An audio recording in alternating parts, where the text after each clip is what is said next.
nakakalungkot na ang Vice Presidente ay hindi po naiintindihan ang ating sinasabi. So, nagiging source of fake news na po or disinformation ang ating Vice Presidente at hindi ito maganda para sa kanya bilang pangalawang nakakataas na leader ng bansa. Manghingi lang po kami ng reaksyon doon sa mga naging pahayag ni Vice President Sara Duterte over the weekend. Una, nagbigay siya ng pahayag tungkol doon sa mga senator judges who are allegedly biased. Ang tingin niya, dapat binibigyan daw ito ng benefit of the doubt. And kung meron man, yung mga biased against her, yun daw yung dapat na mag-inhibit. Your thoughts on this? Makikita naman ng taong bayan kung sino ba talaga ang bias at hindi.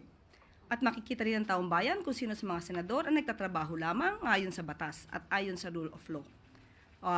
Kung ganyan po ang kanyang opinion, wala po tayong masasabi dahil yan po ay nasa kanyang saloobin. Pero with all these issues, Yusek, about being biased, yung mga senator judges, you think na pipreserve pa rin ba yung integridad, especially nung impeachment process? Mahirap magbigay ng konklusyon. Muli, nasa senador na po yan, na siyang umaakto bilang judges sa impeachment court at hayaan na lang po natin ang kanilang pagkilos, pag-evaluate ng pangyayari sa kanila mismo impeachment court at tao naman po makakakita kung sila po ay nagtatrabaho na maayos. Panghuli na lamang po, the Vice President has reiterated her initial statement na meron po kayong koneksyon ni Representative Franz Castro, although you have already cleared that. Once again, pwede po bang paki-explain ulit yun? Because she also reiterated yung garbage in, garbage out na statement niya. Yun na nga po, nakakalungkot dahil mismo ang Vice President, ang Vice Presidente, ay nagiging paulit-ulit na source ng fake news. Anli. Alam na natin, katulad na sinabi ni Ms. Maricel, maliwanag na po ang ating sinabi patungkol dyan. At kayo po mismo, mga taga-media, ay naintindihan na po ito. So nakakalungkot na ang Vice Presidente ay hindi po naiintindihan ang ating sinasabi.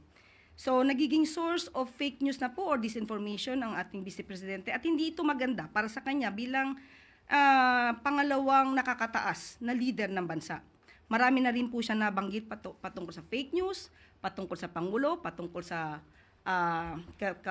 First Lady, patungkol na rin sa bigas na sinabi niyang maaaring pagkain lang sa baboy.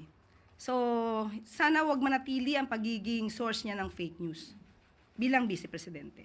Salamat po. Thank you, Mase. Next question, Tina Maralit ng Manila Times. Magandang umaga po, Yusek. Ayun.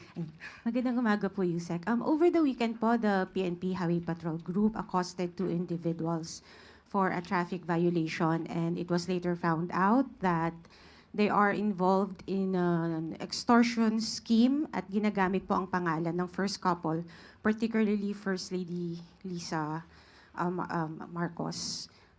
May nakarating na po ba ito sa first couple? Ang balita pong yan ay hindi po natin batid kung nakaalam sa kanila, nakarating sa kanilang personal. Pero ang ganyang mga aksyon ay isang krimen, usurpation of authority, nagpapanggap na may kapangyarihan, pero ang kanilang nagiging trabaho ay pag-extort, ito'y nakakasira sa ating institusyon. Kailangan lamang po talaga silang mademanda, kailangan lamang po silang managot sa batas. Follow-up lang po, ma'am. And it was found out na hindi po ito yung unang pangyayari. Last year po, nahuli na rin po itong same individuals for the same offense, pero nakapagpiyansa. May mensahe po kaya ang palasyo sa mga otoridad? Sa mga ganyan po, hindi po ito dapat pinapalagpas. Ang managot, ang dapat managot, ay dapat panagutin. Hindi natin kasi masisisi kung ang kanyang offense na nakumit ay bailable at talaga makakatakas siya. Pero with this, siguro, tignan po natin, kung ganyan pa rin ang kaso, bailable pa rin yan. Pero sana, with all of you, tulungan natin ang ating gobyerno na mapakita natin itong mga klaseng tao na ito sa pamamagitan din ng pagpapahayag patungkol sa kanilang mga gawain. Maraming Thank salamat you. po. Maraming salamat, Tina Maralit. Next question, Rich Bon Quevedo, Daily Tribune. Good afternoon po, Yusek. AI-generated videos are circulating online, tackling on big issues such as the impeachment case of Vice President Sara Duterte.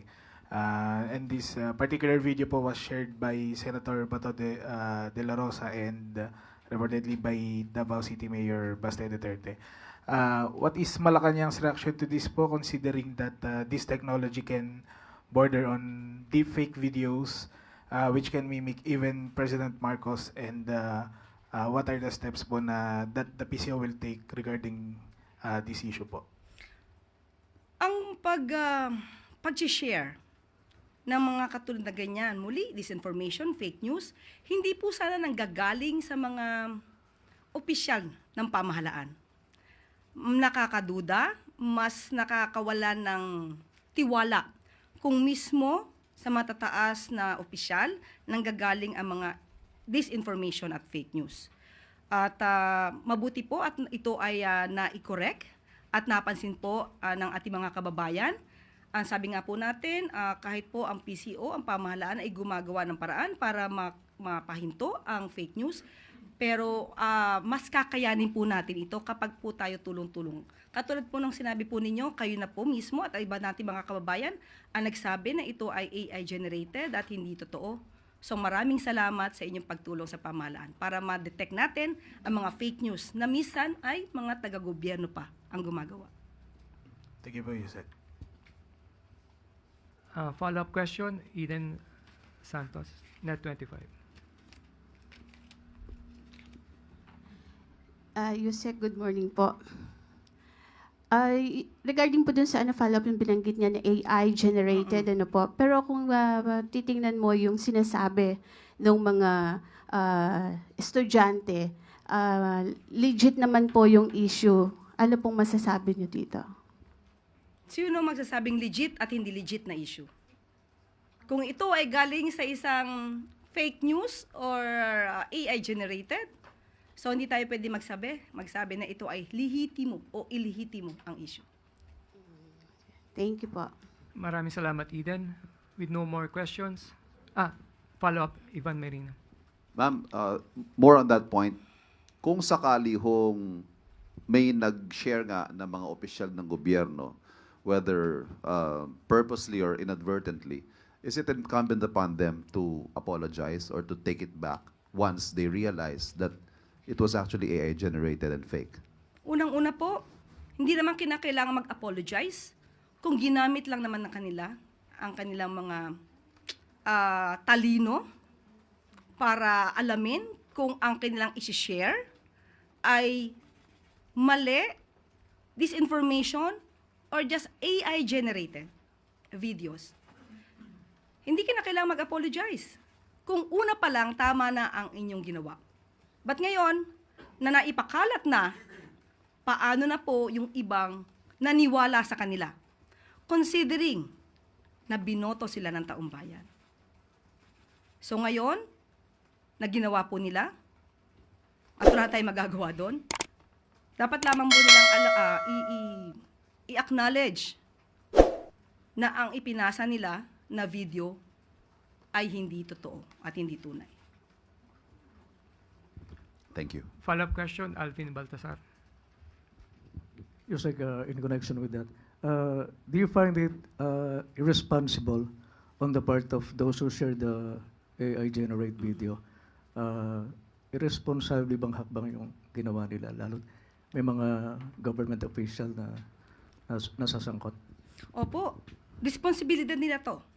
Dahil ang bawat salita na binibitawan nila sa taong bayan, leader sila, yaan ay totoo sa pandinig at pananaw ng bawat isa.